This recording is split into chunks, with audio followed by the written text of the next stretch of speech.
Yes, to answer your question, Aylin. So the test will be set up the same as the last one. So you'll have the hour. It will be during lecture time. It will be on Zoom, cameras on. So same as last time. Yeah. And yeah, it's the 4 parts. So nomenclature, box problems, mechanisms, multi-step. And I'll get that study guide up this afternoon. It's ready to go. Could I also ask a question about the exam? Of course. I think you might have answered this already before, but will the synthesis have reactions from OChem A or the previous test? No. So it will only be from these 2 chapters. And I even left out the reactions that this chapter referenced that were from past chapters. So like it had like how to prepare carboxylic acid, and it was in like a tan box, and it was like reactions from older chapters. I didn't even put those on there, and partly it was just because there's so much stuff. It's not all going to make it on the test anyways. Okay, thank you. Other housekeeping schedule-y kind of stuff, I did push back the due dates for the lab that was actually due on Monday, and then the formal report, because of the wildfires that are going on. So a few of your fellow students have had to evacuate, and then overnight the fires got worse instead of better because of the winds. So that was the reason why. Everybody, of course, benefits from having the pushback of the due dates, but that was the reasoning for it. I feel like there was something else I was going to talk to you guys about, but now I can't remember. I'm sure it will pop into my head. We've talked about all the test stuff, so maybe that was the other thing. Let me pull up our chapter 20 slides. Oh, I saw a chat and then it went away. Oh, you're very welcome. Okay, so I don't know where we left off on Monday. Let's see. I don't think I wrote it down either. I think we finished the top one on the second slide. So we literally have half a slide left. Yeah, yes. So it's just the last one. Okay. Okay. All right, let me do a little rearranging here. Also, can I ask a quick question about the mechanisms, just kind of like in general a little? Of course, yeah.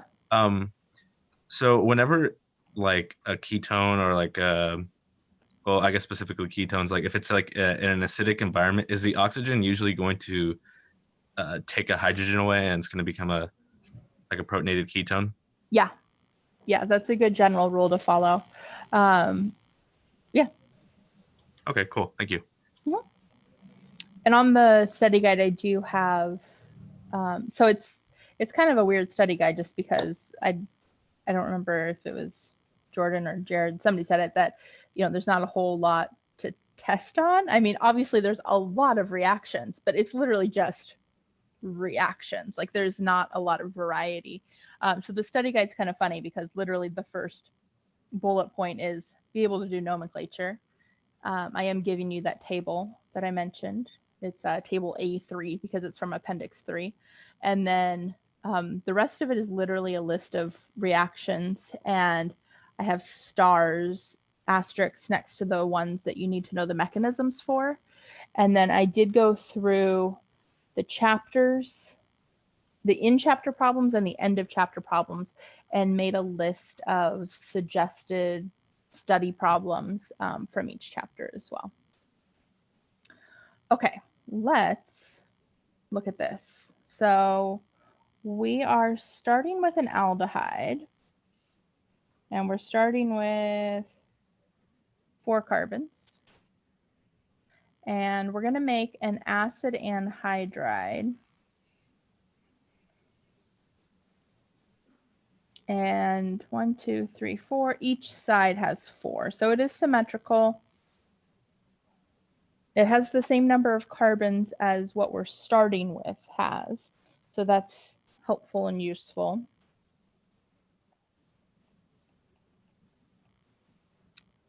Sometimes the way to approach these is to think about them from a backwards perspective. So it's called a retrosynthesis when we do that.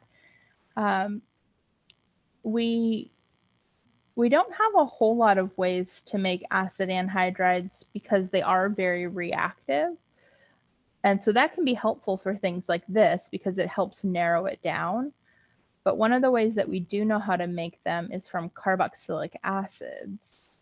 So if we had a carboxylic acid here, and we're reacting it with base, so that base takes off that hydrogen. So it's going to remove this hydrogen. And there's kind of two ways to approach this. One, we could really just like leave it as NaOH because it will react with itself. And because it is a symmetrical acid anhydride, that's what we would want. We want both sides to be equal to each other. So we could just leave it as base. It will react with itself. It will make that acid anhydride because we would have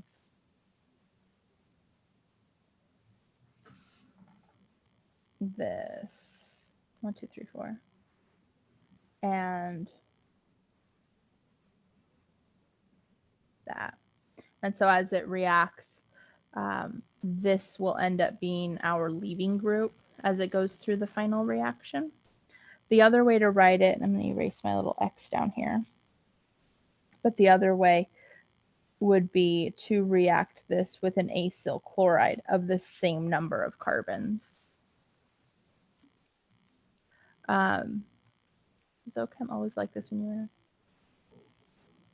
Oh, this is just how it is. I still have like weird memories of flashcards. We don't go all the way to the amino acid chapter, but when I took it, we did an amino acid chapter, so you had to memorize all 22 amino acids. And I still have like these weird memories of being in a laundromat and watching telenovelas and flipping through all my amino acid cards.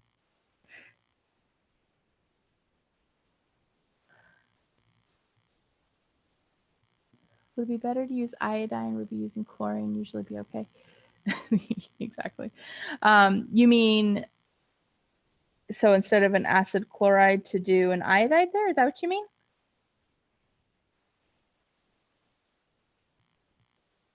I think that either one would actually be okay for this instance. We're in basic conditions, so either one would work that way fine. Or a bromine. And then how do we go from the aldehyde to the carboxylic acid? Could you oxidize it? Do you remember what the reagent is to do that? Pyridinium chloride, PCC. So, that is one. Did we talk about that one last semester? I think we talked about it last semester. I don't know if we talked Okay. about it this semester, but it's kind of popped up in something, so that's why I kind of remembered it. So PCC would work for this. That is the one from last semester. So yeah, if you remember ones from last semester and you want to utilize those, that's always an option. But you can do all of these without. So do you remember? So not doesn't have to be Matt, anybody. But do you remember what the other one is that we learned in chapter 19 that would work for this? Was it the chromic acid? So PCC falls into like that chromic acid family because it. Yeah. Pyridinium chromochloride. Yeah. Okay. So it does make a chromic acid solution. So this one is the peroxy acid. Yeah, MCPBA. MCPBA. Felt like I was flipping some letters there to double check. Yeah, so one of our peroxy acids would do this trick as well. So in real life, in a real lab scenario, any of our chromic acid options like PCC or chromic acid in general, they actually don't get used very much at all. because chromium is pretty hazardous. So not just to us, but to the environment. So it's just kind of a pain to get rid of. In a lab, you have to pay to have somebody take away your waste. So using something that's becomes just an acid. So after we react our peroxy acids, they become carboxylic acids. And then it becomes part of an aqueous solution because we can neutralize it. So it's a little bit easier to get rid of. So you don't see the chromic acids show up a whole lot outside of a textbook, which is kind of funny. Professor. Yeah. If it was a ketone, how would you do the synthesis? So if it was a ketone like that, Yes. let's see. I'm gonna move you guys over. Oh, so your mic went all weird there, Jordan. You went back to alien mode. So if we wanted to go from the ketone to the acid anhydride, well, let's see. I would start by turning. That is a good question, because my first thought, here's my thought process. My first thought was to use our MCPBA to turn this into an ester, where I would want to have the oxygen go would be to that side though. And if we were doing this with MCPBA, it would go to the other side. Oh, I think I have too many carbons on that structure. 1, 2, 3, 4, 5. 1, 2, 3, 4, 5.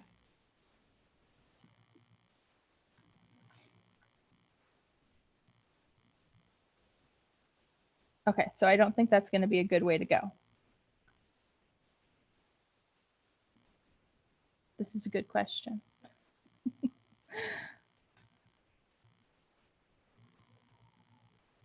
Yeah, because I was like looking at my web, and then once I saw that it was an ester, I was like, huh.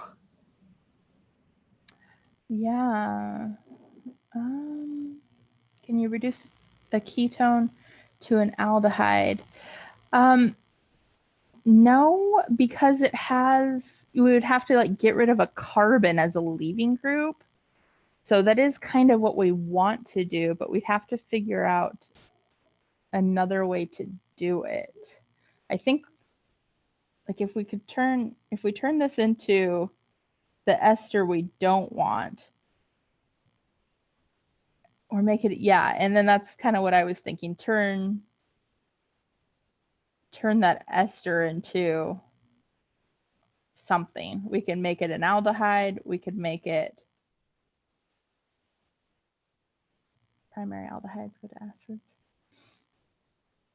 We could turn that into an aldehyde or an alcohol. It still doesn't have the right number of carbons though. Next chapter, we're going to learn how to add things onto that carbon, but we're not quite there yet. So I keep thinking of reactions that will allow us to do that, but we're not quite there. We would have to add on, I don't know, that's a good one. I feel like it's going to get past reactions that we have learned.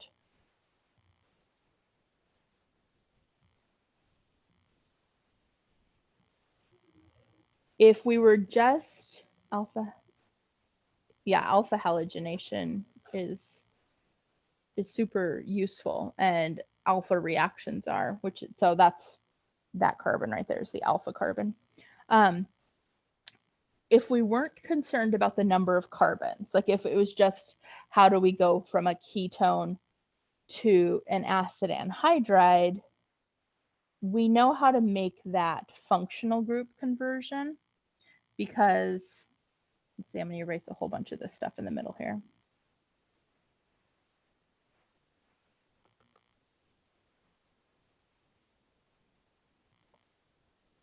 If we have a ketone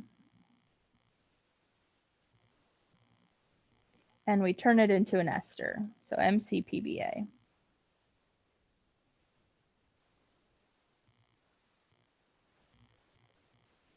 and then we can turn that into a carboxylic acid, so acid and water. 1, 2, 3, 4. 1, 2, 3, 4.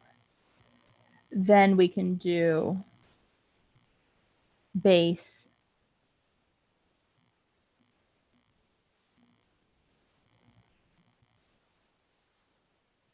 acid chloride to take away the, yeah, you're right. That would not be on the exam. So this is how we could do the functional group conversion. So the one that we were originally looking at, because of the carbon placement and the number of carbons, I think it would definitely be too hard for the test, but I think it's just also going to be too much for the reactions we know. But going from a ketone to an acid anhydride, we can do in 3 steps as long as there's not a change to the carbon structure. Does that make sense? Yes. Okay. I have not been on chemistry TikTok. I didn't even know there was a chemistry TikTok. Is it worth checking out?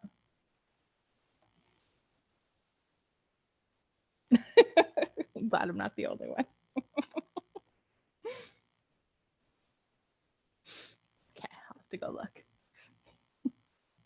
I do follow a lot of chemistry stuff on Instagram. Yeah, OChem is like the one thing that people complain about a lot. And organic chemistry is thought of as it's thought of as like that barrier. Like if you can pass this class, if you can get through this class, then you can get through the rest of it no problem. I feel like the difference between like studying and learning general chemistry and studying and learning organic chemistry is the difference is so huge. And that's why it has the reputation it does. And that's why it is challenging, because it is taking that next step up. Yeah, and it is completely different. We're used to having so much math in our chemistry classes, and then we come here and we draw a bunch of shapes. I think it's fun. Yeah, Sheila came out earlier and she was watching me draw the structure for the test, and she goes, "Oh no, I don't think that line's in the right spot." I was like, "Okay, it shows how little you know if you're calling the bonds lines."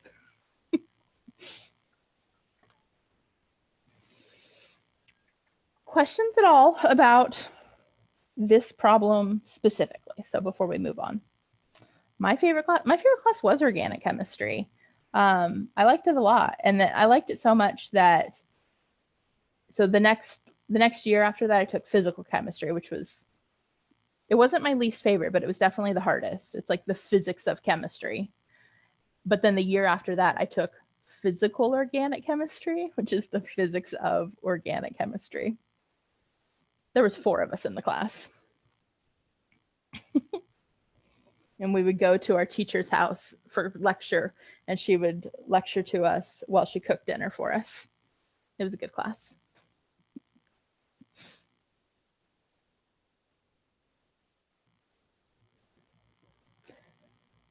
Yeah, ranting to somebody else, like to explain it to them, definitely helps you understand it. It's actually one of the levels of understanding is if you can teach it to somebody else, it shows that you understand it. I've been reading a book called Teach Students How to Learn. And one of the things that they did in it was they asked students, how much time would you put in if you were trying to pass a test? And then how much time would you put in if you had to teach this chapter to somebody else or to the class? And that was kind of the idea, is you should get to the point where you can teach it to other people. You can explain it to somebody else. And even if that means explaining it to your cat or to a stuffed animal or, to your girlfriend that doesn't care about it. But it does help. I became a TA when I was a sophomore. So my freshman year, I took general chemistry, and then my sophomore year, I was a TA in the class. It was just how our school was arranged. But I had to explain the lab concepts to my students. And there was many times where I was just kind of like repeating things that I had heard, but then as I'm like going back and preparing or even saying them in the front of the classroom, like something clicked and I was like, oh, that's why we did that.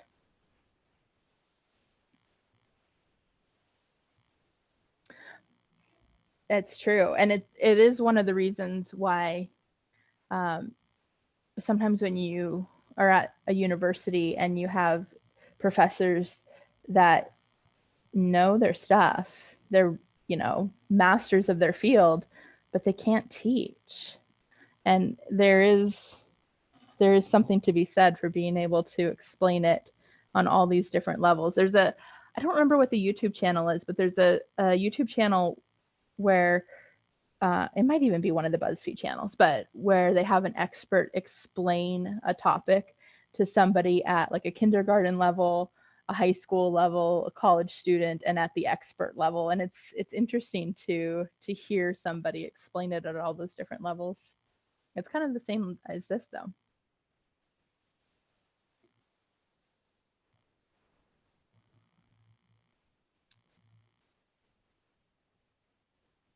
Yeah, well, we don't have to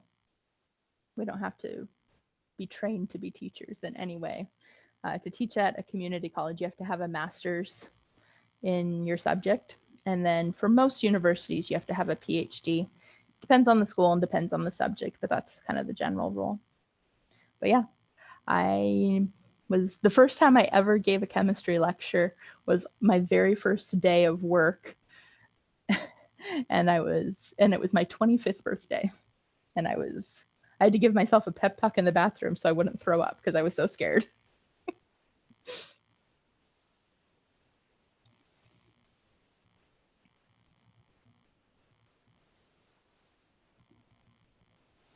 Yeah, I completely agree.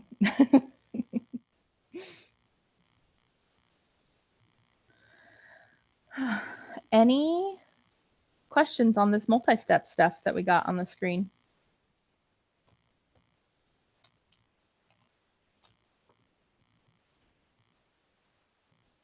All right, I'm going to stop sharing that then. We don't need it anymore. So the rest of the time is yours. There's about an hour left of class. However you would like to use it. If you want to hang out and ask more questions, I will be more than happy to answer stuff. If you want to hang out and hear what other people have to ask, or if you want to come back, that is okay as well. Monday's pretty much going to be the same thing. So it will be a study day, however you want to utilize that time. But I will be here till the end of class. Thank you.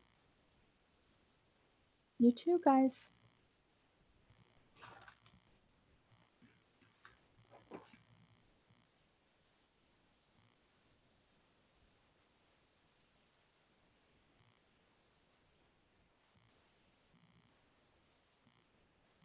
Yeah, of course.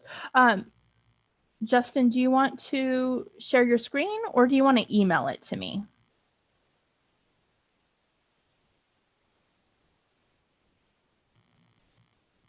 Okay, let me turn on all participants. Okay, you should be able to share your screen.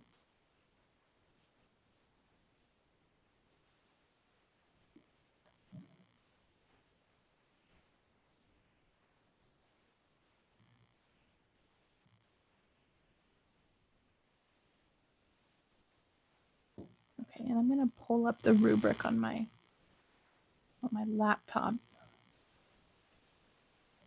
because I will fill out the rubric when I grade it for you guys, so I will completely base my grading and even just kind of overviewing of it right now with that.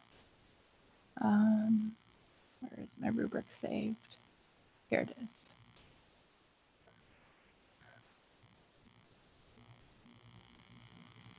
Okay, so you have the experiment title, name, address, Okay, sounds good. You have your abstract, you have an introduction, and you have your reactions and your mechanism.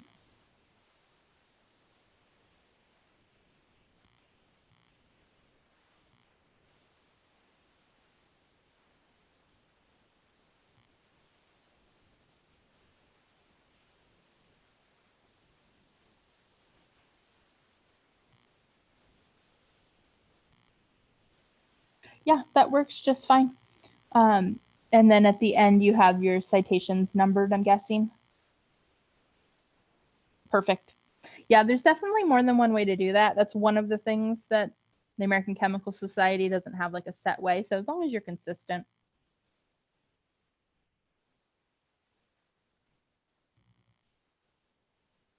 Okay, so you're, okay, no, you're fine. Scroll down a little bit. So you have your experimental section, you have your data table, and then your results. So you have the IR figure, and then IR table, NMR table, and then the label structure good.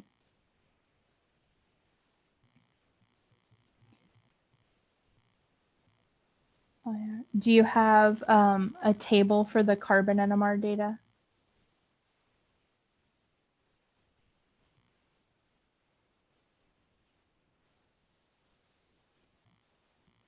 Okay, so add one in right there.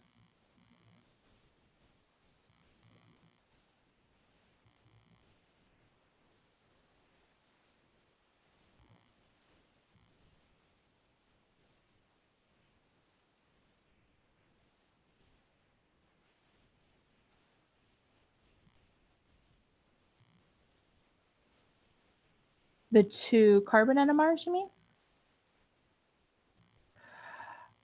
Well, honestly, I don't know. Okay, I did not know this picking this experiment. It ended up kind of being a good thing, so it'll give you guys something to discuss. But what I was expecting with this lab, because you're making the ortho and the para products, yeah, I think you're not the only one. I was expecting to have the IR, proton, and carbon NMRs all unique. One set for ortho, one set for para. I have been told that the IRs are identical. I don't know about the NMRs, the carbon or the proton NMRs. No one's really talked to me about that. I think maybe because they've talked to me about IRs, it kind of solved the other problem. But my guess, because this is real data that the Beyond Labs people made and then uploaded, my guess is that it is either just the ortho or just the para, or it's a mixture of the two, but they took that data, they took that spectra and then uploaded it and labeled it as both of them. And like the actual worksheet for Beyond Labs has you isolate, I can't even remember which one it was supposed to isolate, but isolate just one of them and like toss out the other. So they don't even have you talk about the other compound, whereas I thought that that would be a good way to do a formal report. So if they are the same, or if it just doesn't quite match, you think that maybe there should be less peaks because of the symmetry or more peaks because there isn't symmetry, whatever it might be, then that gives you something you can talk about in your discussion section. So you can talk about that you don't think it's pure, or that the separation wasn't good, or even say what you expected to see.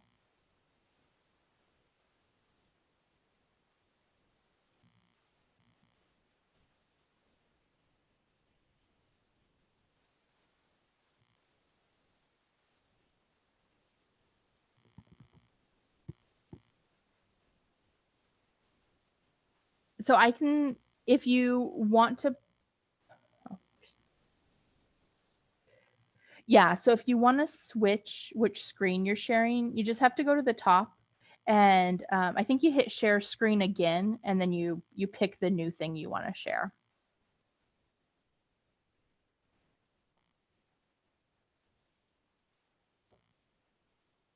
Yeah, perfect. Oh yeah, they are identical, aren't they? And we wouldn't expect them to be identical because the ortho should have more peaks because it's going to have less symmetry, and the para would have less peaks because it will have symmetry.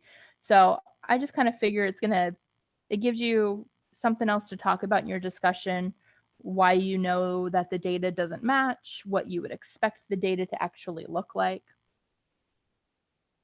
It was a unexpected. Quick suggestion here. I actually got a different carbon NMR, I believe. Oh, Like it was actually different a little bit. So you can identify the difference in them.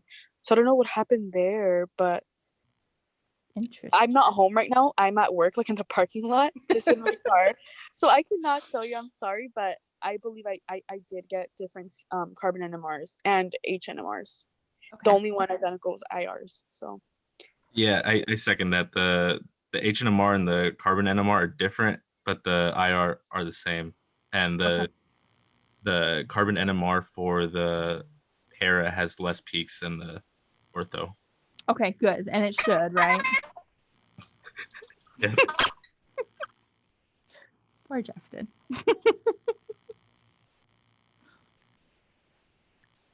I didn't mean to laugh. I'm sorry. I know.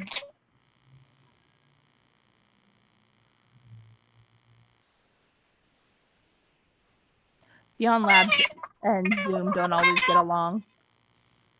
So is that oh, there we go.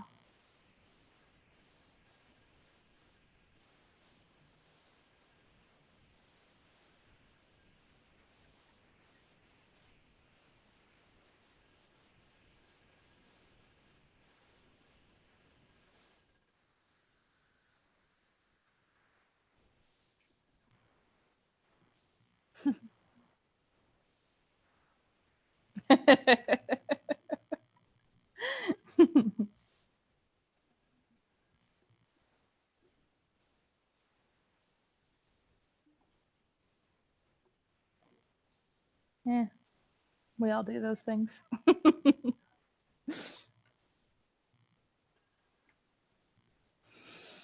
I'm glad we caught it for you.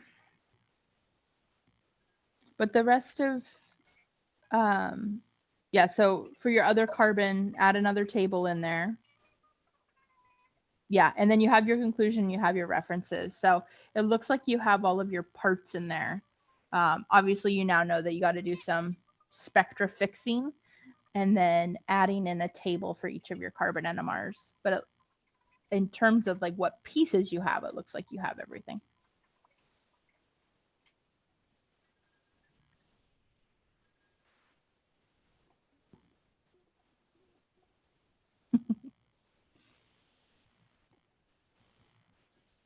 Okay.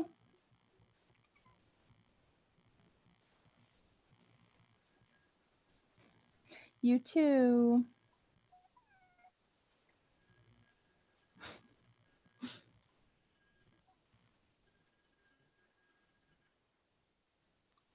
Hi, Professor. Is there any way I could do the same thing that Justin did? I just kind of have a couple questions on the formatting because it's a little weird. Yeah, go right ahead. Yeah, I've never. Doll had a little different way of doing it, so this is kind of new to me. Yeah, we all do it a little bit different, unfortunately, but yeah. Yeah, so go ahead. You want to share your screen? Yeah, I'll do that. Let me Okay, you should be able to. Okay, cool.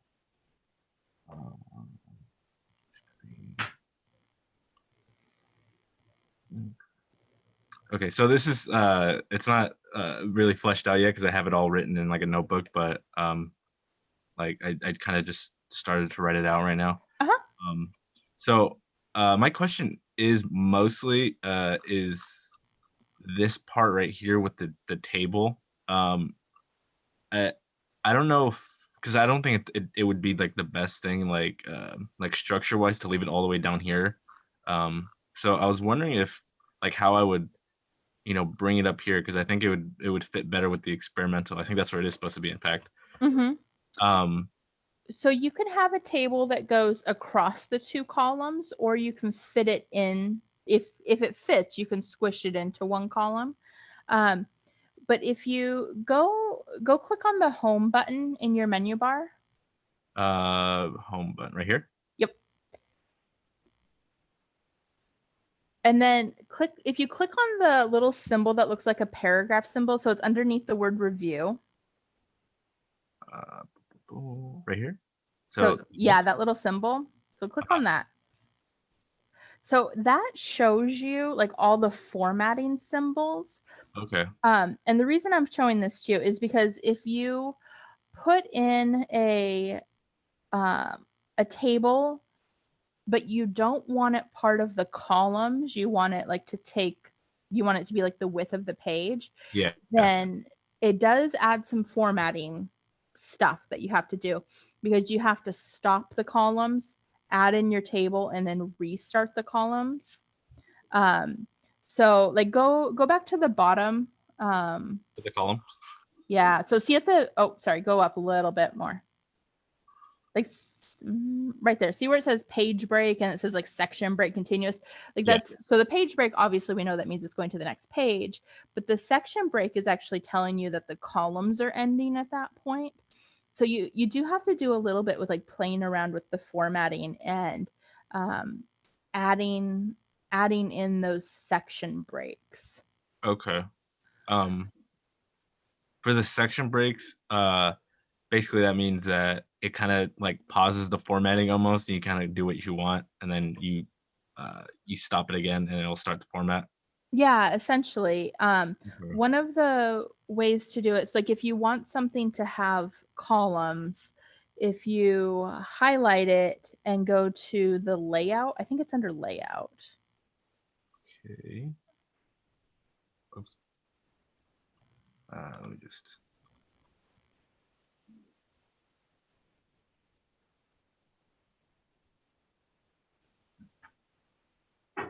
Okay. So breaks or no, so see where let's see. Well, see if you can just copy and paste that like into your experimental section. okay. And then we can mess with the formatting. Yeah, because I tried that the first time. Yeah, and it's gonna be weird and horrible, right? Yeah, it's just it is weird and horrible. It's just very yeah, because it tries to. So then, okay, let's see. So highlight. Should I paste it?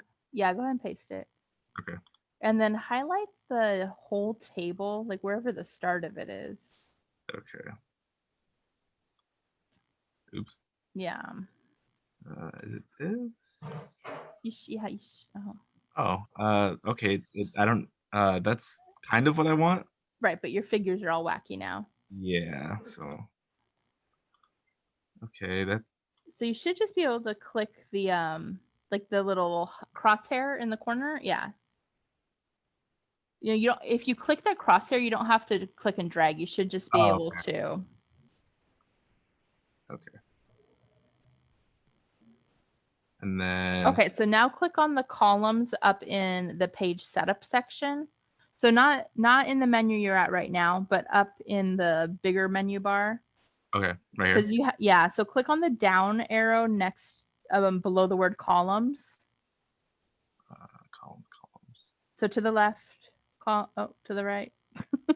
Or right here. Yeah, so click on the little down arrow there. Okay. And then go. Let's see. Nope, I lied.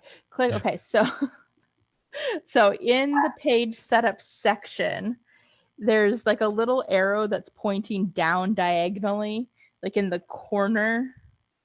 Right here. But the next one to the left. So the one in the page setup section. Okay. There. Here? Yeah. Okay. Yeah. Click on that one. Okay. And then does it let you change it? Go to the layout option at the top.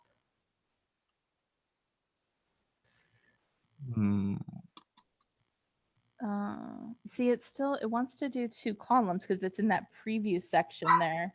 Yeah. Paper. So you might have to play around with that. But when you're in this section, so see at the bottom where it says apply to, and it has a little drop down menu there.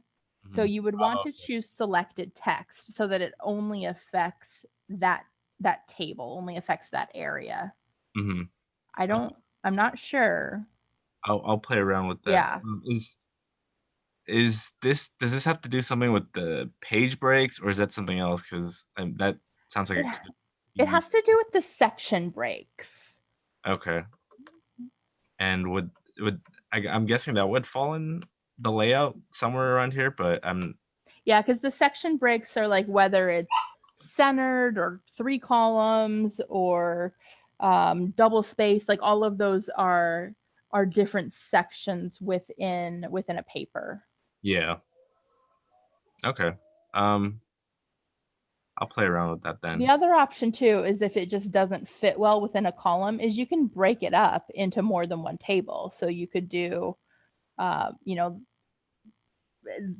figure out how it divides up, but like divide up the physical data into a couple different tables. Yeah. That's an option as well.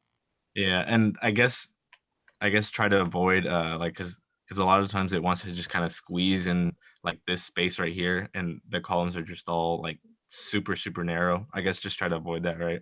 Yeah, I mean, it needs to be readable. The font of the template is really tiny, like it's 8 or 9, and you can definitely do your table in that size also, and that will help it fit into a smaller size too.